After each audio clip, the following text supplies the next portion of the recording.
देखो heat generated in capacitive circuit, तो ये आपने पहला फार्मूला आप निकाल चुके हैं, डिराइव कर चुके हैं बिल्कुल अच्छी तरह। देखो इसमें डाउट नहीं होना चाहिए बेटा, ये हमको बिल्कुल बेसिक से पता है कि कौन सा वर्क डन आ रहा है। ठीक है ना। जो चार्ज वो एक टर्मिनल से दूसरे टर्मिनल तक ट्रांसफर कर रहा है वो वर्क डन। ठीक है। Rate of work done by battery क्या होगी आपकी, ई इंटू आई। ये भी देख लिया आपने, इसको टीटी से इसका डिफरेंशिएट कर दोगे तो rate of work done D Q I D T क्या आ जाएगा, करंट। तो rate of work done by battery कितना आ जाएगा, ई इंटू आई आ जाएगा। ठीक है। अब बात आती है energy equation for electrical circuit. तो energy equation for electrical circuit क्या होती है। ठीक है। Energy equation for electrical circuit क्या होगी, ये आपको हमेशा ध्यान रखना है। ठीक है ना। इसका डेरिवेशन हम कर सकते हैं, केवीएल से करेंगे। केवीएल बहुत बेसिक लॉ है, तो अभी हम आगे चलेंगे जब कैपेसिटर पे वापस आऊंगा तब कर भी लेंगे। ठीक है ना। बट अभी आपको ये as a energy equation of electrical circuit ध्यान रखना है कि work done by the battery दो ही जगह जाता है। एक तो heat produce in the circuit plus energy change, stored energy का चेंज। ठीक है ना। चेंज इन स्टोर्ड एनर्जी, ये बेसिक इक्वेशन है बेटा इलेक्ट्रिकल सर्किट में एनर्जी से डीलिंग। अभी तक आपका ये कभी नहीं किया आपने इससे पहले। ठीक है ना। आपका हमेशा ये होता है, इसको भी आपने इस फॉर्म में नहीं देखा, वो मैंने दिखाया आपको जब हम वर्क डन बाई बैटरी कर रहे थे, कि अगर केवल रेजिस्टेंस था तो ये दोनों चीजें बराबर निकल के आ गई थी। बताइए अर्णव, ध्यान है क्या आपको इतना। Yes sir. हाँ, work done by battery I square R ही आ गया था ना। तो लेकिन अगर स्टोरिंग डिवाइस और होगा सर्किट में तो वर्क डन बाई बैटरी दो जगह जाता है, एक तो जाता है अपनी हीट प्रोड्यूस में और एक ये जाएगा चेंज इन स्टोर्ड एनर्जी। ठीक है। तो मैं पूछूं जब भी कि इलेक्ट्रिकल सर्किट की एनर्जी, इलेक्ट्रिकल सर्किट में वर्क एनर्जी थ्योरम नहीं लगती है बेटा, वो हम नहीं लगा पाते इलेक्ट्रॉन लेवल पे जाके, बहुत गलतियां हो जाती है। ठीक है ना। तो इसलिए हम कौन सी लगाते हैं इलेक्ट्रिकल सर्किट में, मैं कौन सी इक्वेशन यूज करूंगा, ये एनर्जी इक्वेशन रहेगी अब से हमारी, कि वर्क डन बाई बैटरी दो जगह जाएगा, heat produce in the circuit plus change in stored potential energy. ठीक है ना, change in stored potential energy. ठीक है। तो देखिए कैसे अप्लाई करेंगे इस इक्वेशन को, बहुत ध्यान से समझना है इस क्वेश्चंस को। अनचार्ज कैपेसिटर, ये देख लीजिए सबसे बेसिक, कि आपका जो अनचार्ज कैपेसिटर सी था, आपने उसको ईएमएफ ई से कनेक्ट किया, तो amount of energy lost as heat कितना था। क्योंकि क्या आपका वर्क डन बाई बैटरी सारा स्टोर हो गया था क्या, ये बताइए। तो आप बताइए नो सर। पृथ्वी, आप बताइए वर्क डन बाई बैटरी पढ़ लिया क्या आपने आज। कहाँ गया पृथ्वी, था तो सही, डिस्कनेक्ट हो गया क्या।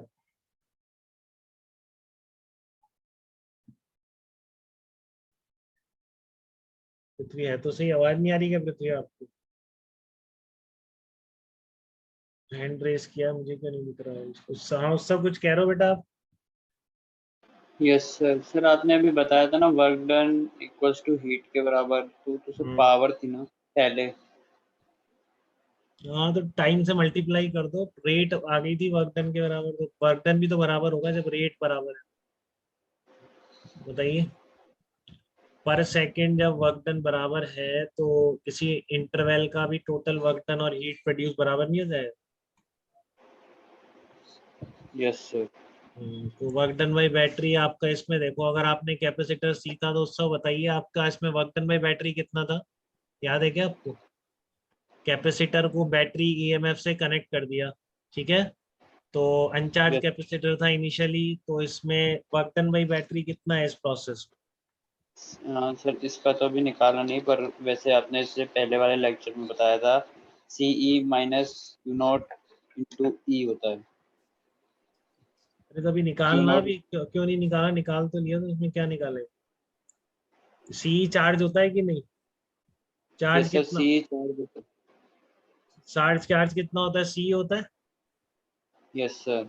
ये ईएमएफ ई है, हम्म। और ये आपका कितना है, कैपेसिटर है सी। तो ये कितना आ जाएगा, सी इंटू ई नहीं आ जाएगा क्या इसको, यस बताओ। सर। यस इस सर। पर चार्ज कितना आ जाएगा, चार्ज इस पर आ जाएगा Q equal to C into E. पहले तो कोई चार्ज नहीं था, तो बैटरी से तो फ्लो के गया सारा चार्ज। ऐसे निकाला करो। Yes, देखो sir. इधर चलो, इस प्लेट पर जो भी चार्ज आएगा, final charge minus initial charge, वो बैटरी से चार्ज फ्लो है, क्योंकि वो एक पर्टिकुलर इस पॉइंट से ही जाएगा ना, यहाँ पे जो भी चार्ज चेंज होगा, और कहीं से तो रास्ता है नहीं। तो इस पॉइंट से जाने का मतलब क्या है, बैटरी से जाना है यहाँ पर। तो फाइनल चार्ज कितना है, ये बहुत बात हो चुकी है, C × E। तो इनिशियल चार्ज कितना है, 0। तो ये charge flown through the battery नहीं हो गया इस प्रोसेस में? बताइए, बात क्लियर Yes, है sir. बेटा सबको? हाँ, तो बताओ सब, वर्क डन बाई बैटरी कितना हुआ इसमें? वर्क डन बाई बैटरी कितना होगा? Yes, sir. इस केस में इनिशियल चार्ज 0 तो CE² हो जाएगा। हाँ, C² हो जाएगा। तो और आप क्या कह रहे हो, स्टोर्ड एनर्जी कितनी निकाली है आपने कैपेसिटर में? Stored energy half of CV²। तो अब कहाँ गया? आप समझ रहे हैं कि हीट प्रोड्यूस कितनी होगी इसमें?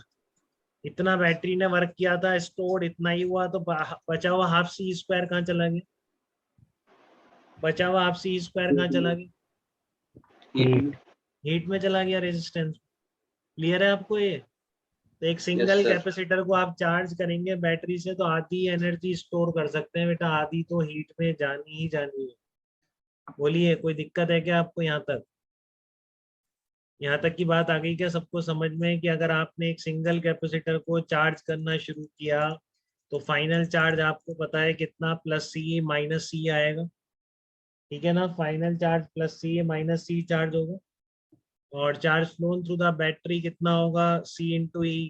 फाइनल प्लेट का charge minus initial charge, work done by battery आ गया। एनर्जी स्टोर्ड आपको पता है, आप C² होती है अगर पोटेंशियल डिफरेंस V हो कैपेसिटर की प्लेट्स के अक्रॉस। ठीक है, तो यहाँ पर work done by battery, equation लगाओ आप, कितना हीट प्रोड्यूस आ गया, हाफ C² आ गया। तो एक सिंगल कैपेसिटर को चार्ज करने में हीट प्रोड्यूस कितना होता है, हाफ CE² होता है। ठीक है, यहाँ तक कोई दिक्कत है किसी को? बताइए। सर ये केवल आइडियल कंडीशन में ही होगा ना, क्योंकि वैसे तो वायर के भी रेजिस्टेंस आ जाएगा। ये वायर का रेजिस्टेंस नहीं खाइए, प्रैक्टिकल कंडीशन है, आइडियल नहीं। आपका ये हाफ C² उस रेजिस्टेंस नहीं खाइए जो रेजिस्टेंस है वायर। मैंने कब कहा कि वायर में रेजिस्टेंस?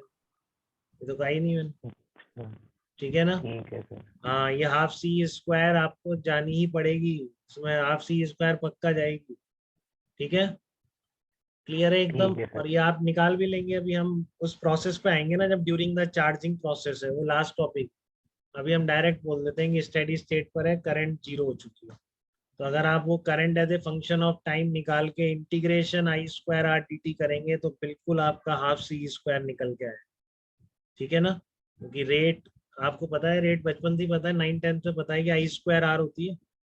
रेजिस्टेंस में जो हीट प्रोड्यूस की रेट होती है कितनी होती है, I²R होती है ना। अब अगर Yes, I sir. वेरिएबल होगी, तो पर्टिकुलर इंटरवल में कितनी हीट प्रोड्यूस हुई, इंटीग्रेट करके ही तो निकालेंगे।